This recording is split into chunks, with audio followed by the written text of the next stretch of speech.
Welcome to the potager garden. It's fall here or early fall, and I'm so excited to start planting some fall crops. So join me in the garden today as we plant some English peas on this trellis.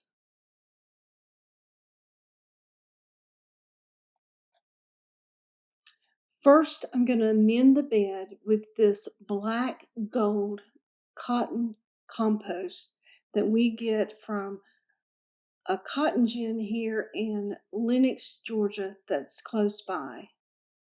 I'm also going to add some worm castings. And I'm just scooping up here. Look how pretty that is. The worms have been in here a good year and a half.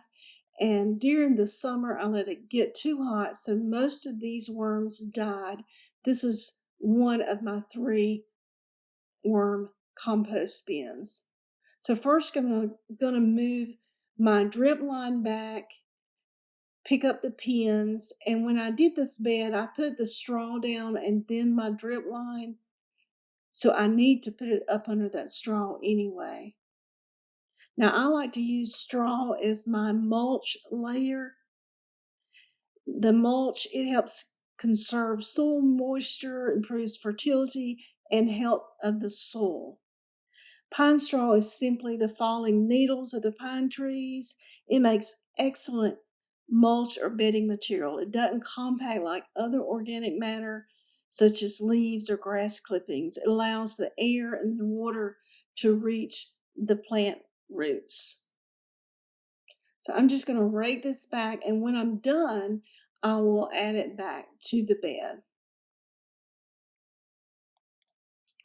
Next, I'll add about a 5-gallon bucket of the black gold cotton gin compost. And I'll add about the same amount of the worm castings.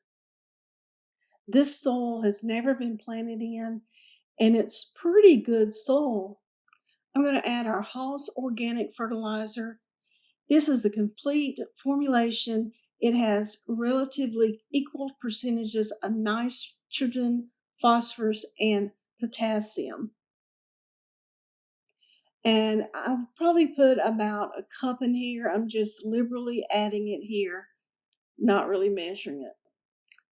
Next, I'm going to just roughly rake this in with this garden rake. I'm not going to till it. I'm not going to turn it over with a shovel.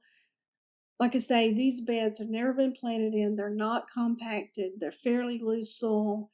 And I'm just going to mend right here on the top and just mix the compost, the worm casting, and the fertilizer. Now here, I was going to be real smart and try to do this all by myself. Halls heard this clanking noise and had to come down here and see what I was doing. And of course, I had done it all wrong.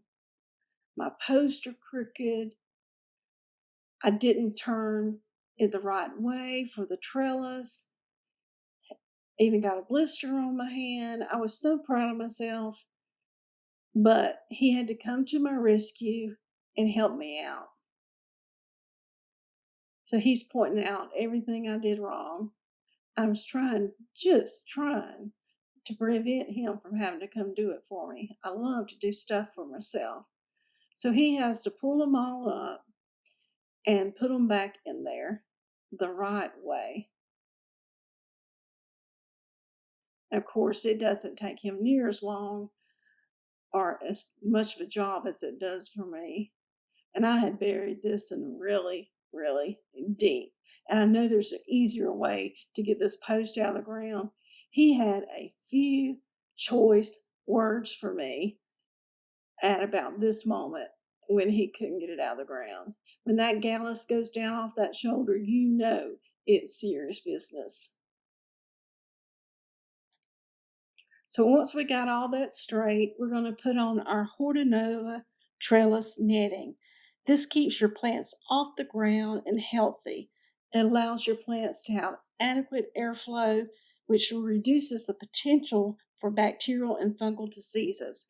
This is really easy to install. You just want to thread that, like weave it in and out every other block on the first post, and then we'll measure it out, put our zip ties at the bottom on the first and last post. We have this in, I think, 4 different sizes. It's ideal for a smaller garden, rows, or raised beds. You can cut it to the length that you want. It's super strong, lightweight, easy to install.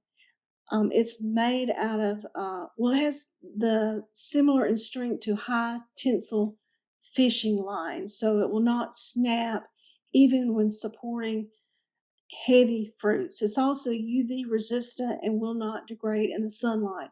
And we can use this for a couple of years by just removing the dead plants every season when we go to plant. So here we're just adding our other zip ties to secure it. And then you want to trim it up and tidy it up so it looks clean and neat. And of course, Greg here has to instruct me how to do this. And then once I got going, my OCD kicked in and I had to trim the tops too. Next, I'm going to make my little furrow here. I'm going to plant a row on each side of this trellis. So I'm making about 1 inch deep. The sugar snap pea I'm planting here is called Magnolia blossom pea. It has sturdy vines that will grow between 5 and 8 inches tall. It's an open pollinated hybrid that produces loads of green pods and have a fresh, sweet flavor. Plant them 1 inch deep, 4 inches apart, and row spacing 4 to 6. Days to maturity is 70. Next, I'm adding some granular garden soil inoculant. This boosts the performance and nitrogen fixation of your peas. It's easy to use, just sprinkle along the top of the seeds. Now that we got everything planted, I'm just going to gently take the back of this garden rake and push the soil over the top of those seeds. Now it's time for me to lay my drip irrigation back out and put my stakes in. I've got 4 rows of the small tubing here, and I'm going to put 1 row on each side of where I planted these peas. The small tubing is a little bit different than the drip tape. It doesn't have quite as of range, so I've turned it on just to make sure everything's working properly and I don't have any leaks. And I'm putting these pins back to hold it in place where I want it. Now that everything's in place, I'm going to put my mulch back on top. And once it rains, this will settle down a little bit. But now we have it done. Now it's just time to wait and wait for it to germinate. And I'll run this drip tape about every day for 15 to 20 minutes unless it rains until I see those seeds popping up. It's going to be gorgeous, y'all. And you can see that the next bed, I also put up a trellis for future use, and I did it all by myself. And it looks just as good as the one Greg helped me do.